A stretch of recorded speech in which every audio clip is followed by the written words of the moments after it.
Salam saudaraku yang terkasih dalam Tuhan Yesus Kristus. Selamat malam, apa kabar?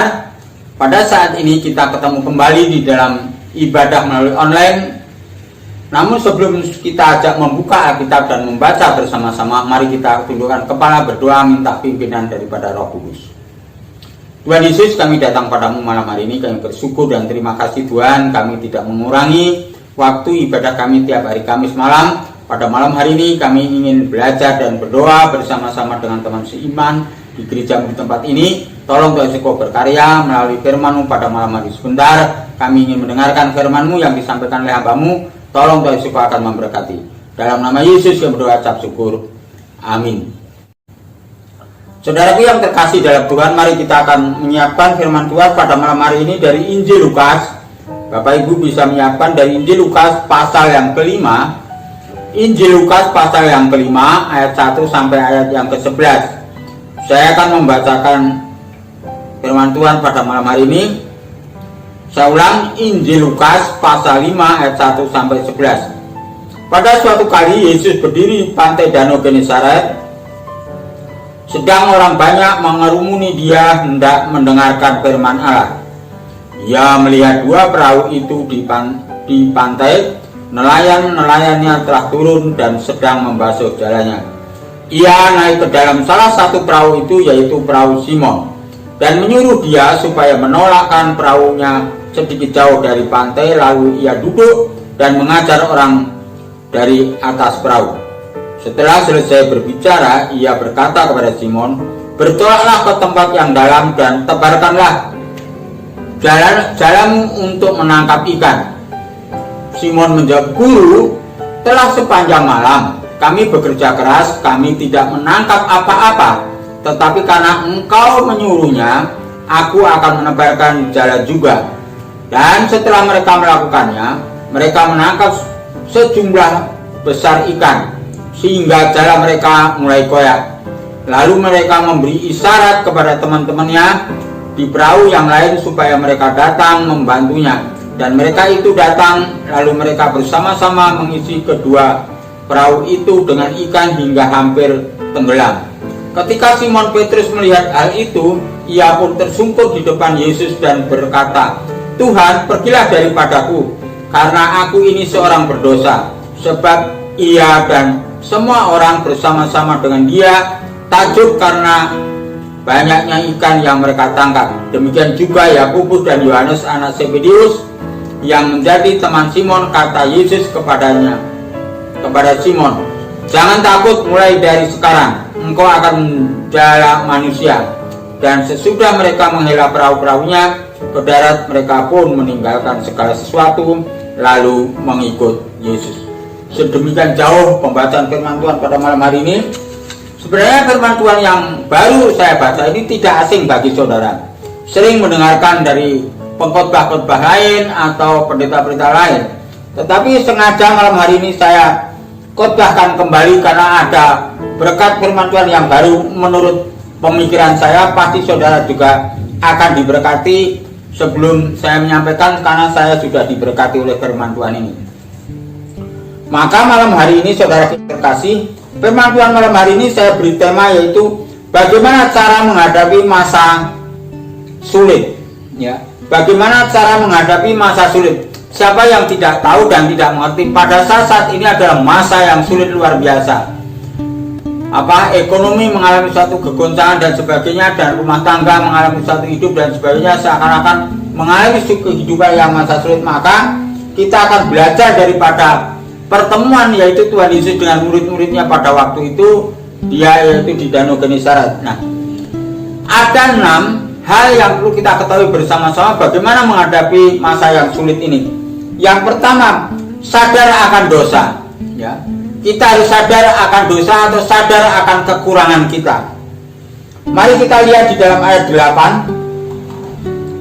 Injil Lukas pasal 5 ayat yang ke-8 dikatakan begini. Ketika Simon Petrus melihat hal itu, ia pun tersungkur di depan Yesus dan berkata, "Tuhan, pergilah daripadaku, karena aku ini seorang berdosa." Nah, ini kita diajarkan dalam menghadapi masa sulit ini kita harus sadar kita ini orang berdosa, banyak kekurangan-kekurangan. Apalagi kalau ditanya saya sebagai hamba Tuhan atau gembala di gereja ini, saya banyak kekurangannya, banyak hal-hal yang mungkin tidak memenuhi harapan saudara saya sebagai hamba Tuhan di tempat ini. Tapi percaya, karena Tuhanlah yang menentukan, Tuhanlah yang memilih, pasti Tuhan akan melengkapi. Itu menurut keyakinan saya. Tapi secara pribadi, saya adalah orang yang paling dosa. Saya menyadari, maka itu saya katakan tadi dari awal bahwa firman Tuhan ini sangat memberkati saya waktu saya mempersiapkan firman Tuhan ini. Maka malam ini saya sampaikan kepada saudara supaya saudara juga sama-sama mendapatkan berkat dari firman Tuhan ini. Langkah pertama supaya kita dapat melalui daripada menghadapi masa sulit, yaitu sadar atas kekurangan kita, sadar atas dosa kita, atau sadar atas ketidakkeberdayaan kita. Nah, yang kedua, langkah yang kedua yaitu ayat ketiga. Mari kita lihat di dalam Injil Lukas pasal 5 ayat 3. Ia, yaitu Tuhan Yesus, naik ke dalam salah satu perahu itu, yaitu perahu Simon, dan menyuruh dia supaya menolakkan perahunya sedikit jauh dari pantai. Lalu ia duduk mengajar orang banyak dari atas perahu. Apa makna rohaninya peristiwa di ayat 3 itu? Supaya kehadiran Yesus mengubah keadaan. Nah, kita harus punya keyakinan kehadiran Yesus mengubah keadaan. Pada saat itu dia sedang menangkap ikan tapi tidak mendapatkan apa-apa. Tapi ayat 3 diinformasikan bahwa Yesus hadir di tengah-tengah mereka, bisa mengubah keadaan. Maka itu, coba dalam masa sulit seperti ini, hadirkanlah Yesus di tengah-tengah hidup saudara, di tengah-tengah keluarga saudara, karena kehadiran Yesus mengubah suatu keadaan. Kalau saudara membaca Alkitab firman Tuhan, semua kehadiran Yesus mengubah. Terutama pada waktu ada undangan, yaitu pesta di Kana, Yohanes pasal 2 itu apa? Kehadiran Yesus mengubah pesta itu yang tadinya dia malu karena anggurnya habis dan sebagainya, tetapi karena kehadiran Tuhan Yesus, disitulah mereka bisa mengubah keadaan. Demikian juga dalam keadaan kita sesulit apapun menghadapi masa pandemi seperti ini. Saya punya keyakinan kalau kita mau mengundang Yesus, menjalin hubungan Tuhan Yesus terus dan menerus, pasti benar. Karena apa? Karena beberapa hari yang lalu saya sempat mengalami suatu hal yang sangat luar biasa sebagai hamba Tuhan. Ya, karena anak saya yang pertama dinyatakan yaitu positif, maka langkah-langkah saya harus memisahkan diri dengan keluarga supaya saya tidak ada kontak dengan anak saya pertama. Mendengar seperti itu, saya juga seperti mendapatkan satu shock di dalam hati saya. Bagaimana langkah saya? Benar, terus dokter nyarankan supaya bapakmu bisa memisahkan diri dulu sementara waktu. Terus saya memisahkan, terus saya menghubungi beberapa orang yang ada di gereja ini, dan mereka mengizinkan sementara supaya aman di gereja dulu, baru nanti kalau sudah beres baru kembali lagi ke rumah. Nah, ini yang masa sulit, tetapi saya di dalam gereja justru di situ Tuhan punya maksud supaya lebih banyak saya berdoa di gereja, mendoakan jemaat, mendoakan keluarga dan sebagainya, sehingga kita menjalin hubungan komunikasi dengan Tuhan dengan baik. Saya punya keyakinan bahwa Tuhan hadir mengubah keadaan. Maka saat sekarang ini anak saya yang pertama tadi yang dinyatakan positif, yaitu Rema, sudah berangsur-angsur membaik. Tinggal kemarin dia ke lab, cek darah dan rongsen, hasilnya cukup positif dan tinggal terapi aja. Mungkin sekali dua kali ke dokter dia sudah dinyatakan negatif, sehingga nanti saya bisa kumpul kembali ke keluarga. Ini karena apa? Kita harus berusaha menghadirkan Yesus di tengah-tengah kesulitan kita. Itulah yang perlu kita ketahui, ditandaskan dalam ayat 3. Mereka pada kesulitan menangkap ikan, tapi Yesus hadir bisa mengubah mereka. Itu langkah yang kedua. Sekarang langkah yang ketiga, yaitu hidup dengan firman. Mari kita buka di dalam Roma 10 ayat 17. Kitab Roma pasal yang ke-10. Ya, pelan-pelan. Roma 10 ayat 17.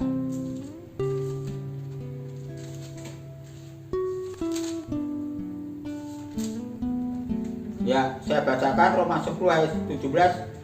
Jadi iman timbul dari pendengaran, dan pendengaran oleh firman Kristus. Ya, ini iman kita kuat, iman kita condong kepada Tuhan Yesus karena seringnya mendengar firman. Firman siapa? Yaitu firman Kristus. Maka itu saya mengajak supaya Tuhan tempat ini jangan jemu-jemu membaca Alkitab firman, karena saudara kan sudah berkurang mendengarkan firman ini. Mungkin saudara di rumah dengan kreatif bisa buka YouTube, buka ini kebaktian-kebaktian atau renungan-renungan dari medsos pada saat ini. Saudara bisa menambah wawasan saudara, meningkatkan iman saudara. Itu salah satu cara supaya saudara iman saudara kuat dan hidup dalam firman Allah. Ini itu adalah cara yang ketiga supaya kita hidup di dalam firman. Nah, yang keempat dalam Lukas pasal 5, langkah yang keempat adalah taat atau setia. Taat atau setia itu di dalam ayat yang kelima, Lukas 5 ayat 5 dikatakan begini. Simon menjawab, "Guru, telah sepanjang malam kami bekerja keras dan kami tidak menangkap apa-apa. Tetapi karena engkau menyuruhnya, aku akan menebarkan jala juga." Pada awalnya Simon ini ragu di perintah Tuhan Yesus suruh menebarkan jala. Tapi karena dia orang yang taat, setia kepada gurunya yaitu Tuhan Yesus itu, dia juga melakukan menebarkan jala. Maka dari itu hasilnya sangat luar biasa. Demikian juga kalau kita sudah sadar atas kekurangan kita sadar atas dosa, dan kita menghadirkan Yesus dalam hidup kita dan hidup dalam firman Tuhan dan taat kepada Tuhan, pasti ada menyelesaikan segala sesuatu di dalam kehidupan kita sebagai orang percaya. Yang langkah yang kelima yaitu kerjasama. Mari kita lihat di dalam ayat 6 dan 7. Kerjasama ayat 6 dan 7. Dan setelah mereka melakukannya, mereka menangkap sejumlah besar ikan, sehingga jala mereka mulai koyak. Ayat 7. Lalu mereka memberi isyarat kepada teman-temannya di perahu yang lain supaya mereka datang membantunya, dan mereka itu datang. Lalu mereka bersama-sama mengisi kedua perahu itu dengan ikan hingga hampir tenggelam. Dalam menghadapi masa sulit seperti ini sebagai warga gereja, mari kita bekerja sama-sama. Yang harus dapat kita lakukan, apa kerja sama kita yang harus dapat kita lakukan? Membentuk sel doa. Coba kita bentuk sel doa. Mungkin saudara akrab dengan si A, si B, saudara bisa komunikasi lewat WA, lewat HP saudara. Yuk setiap jam sekian kita berdoa bersama-sama.